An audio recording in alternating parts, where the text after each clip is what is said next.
Thank you very much. Now we'll pass on the floor to Glenn Suba, who is a person that inspires this issue of water and sensitivity and has a great experience as a carioca, so he knows how to talk about Rio de Janeiro. So without any further ado, I pass on the floor to the great warrior in this war.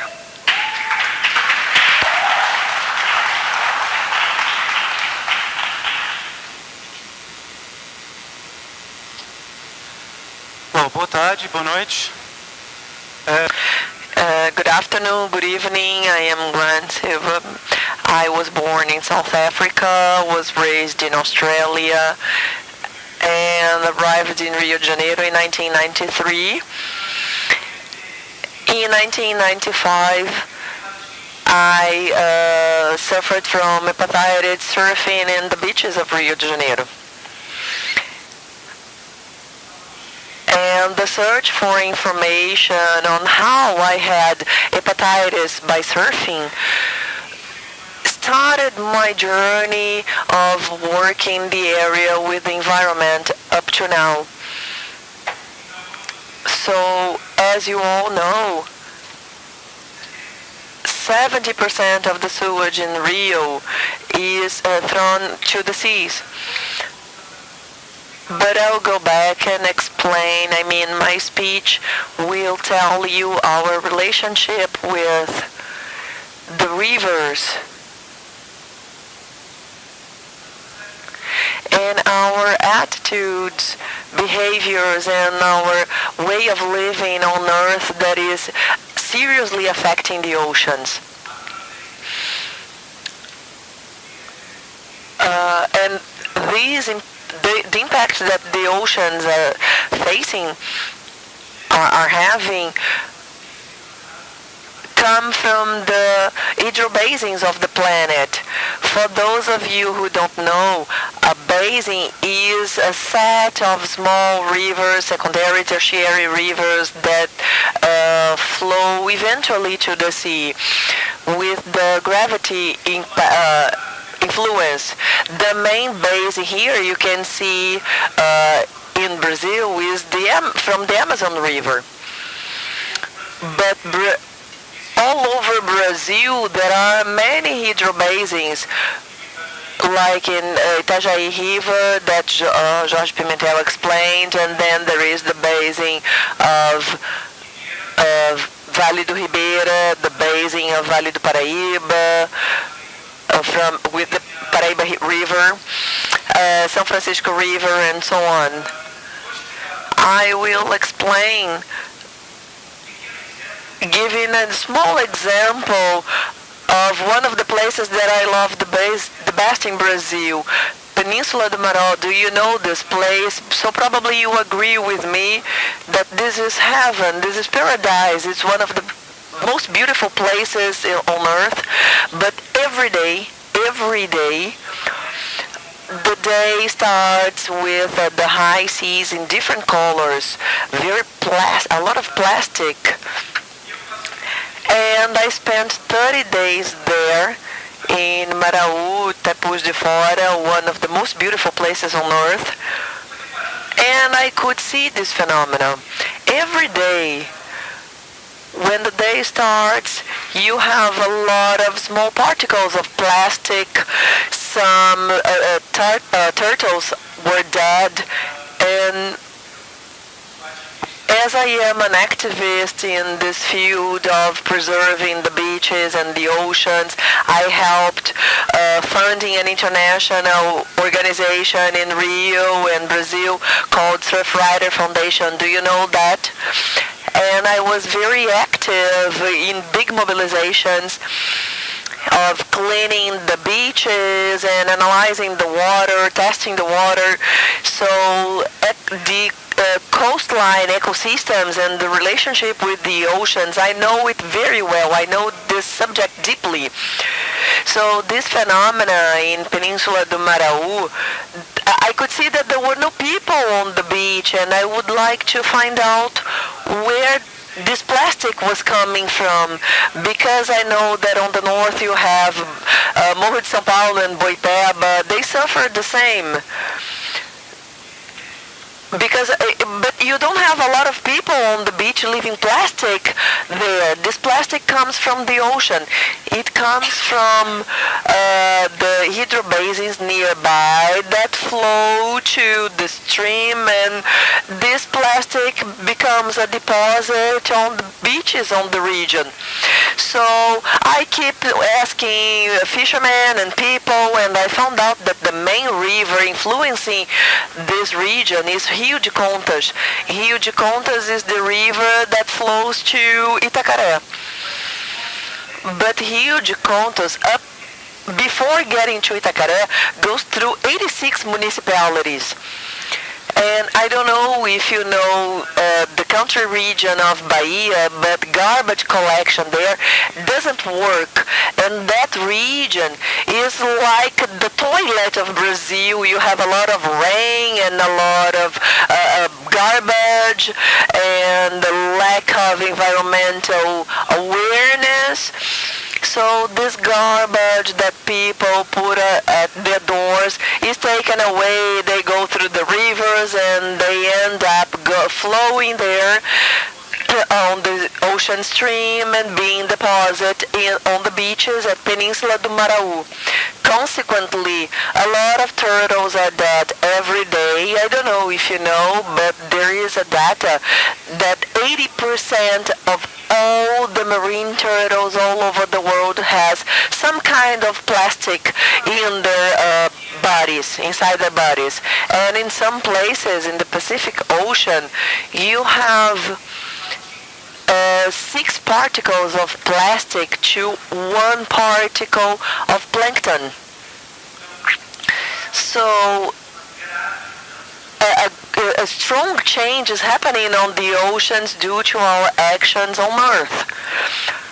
I know, and with my participation in the Surfrider Foundation, our current president, okay, the Surfrider Foundation is not active anymore, but I took part in some international conferences, and the current president is a man called Mark Spolden, who is also the president of Oceans Foundation, which is the leader in deep research on fishing all over the world and the impact of global warming and acidification of the oceans and etc. But the point, what is happening here, and that I was talking about our actions and attitudes on Earth are impacting the sea, is that if I consider my religion, for example, my religion is the belief on Gaia, on the system of the living planet, all the microorganisms and macroorganisms and collective awareness of this celestial body that is surrounding us and the solar system. It has life. And the rivers, water is the blood of the planet, and we are 70% composed by water. We have a sacred and intrinsic relationship with water and with all the water on the planet. 70% of the water surface is water, oceans, so I believe it's not by chance. But I don't know if you know how to answer that big answer. Oh, we have the Amazon, the lungs of the planet where all the oxygen is generated. No, that's wrong.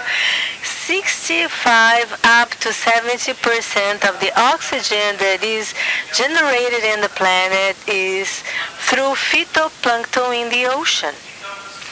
So, if we hear there is a drastic change in the ocean, we are threatening life in the planet, our ability of existing.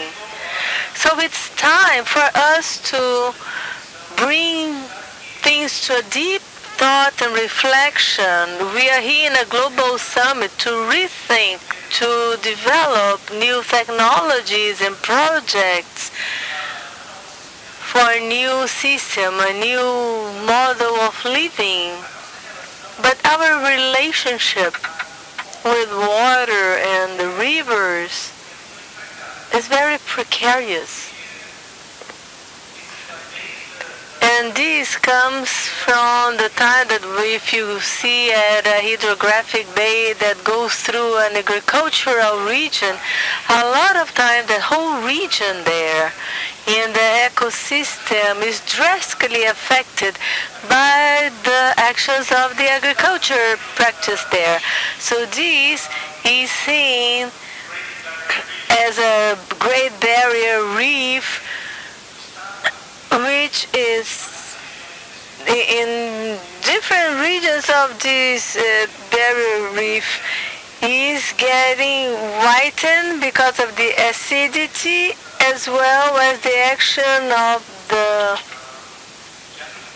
the agriculture and the mining that is in a region close by. So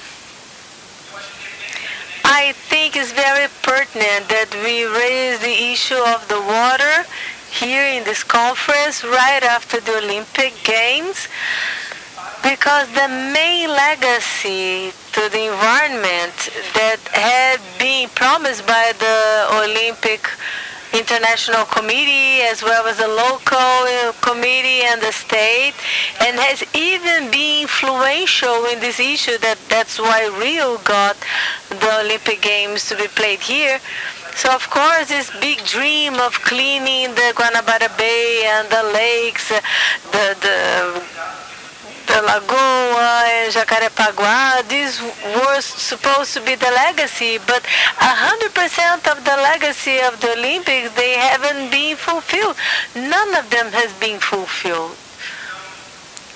So unfortunately, the biggest sports event happened, and the best one is about to happen, which is the Paralympics, because I didn't care about the Olympics because I believe the big superheroes are the Paralympic athletes. But I think that one of the issues that we could get from this global summit is that it needs to permeate all the actions is our relationship with the water, because the water is sacred. There's no life without water. That's basically it. Thank you.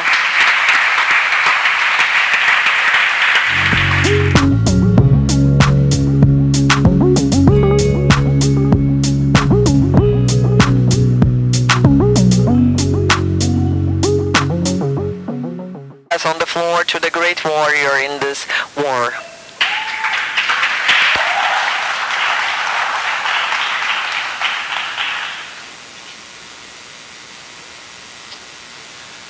Bom, boa tarde, boa noite.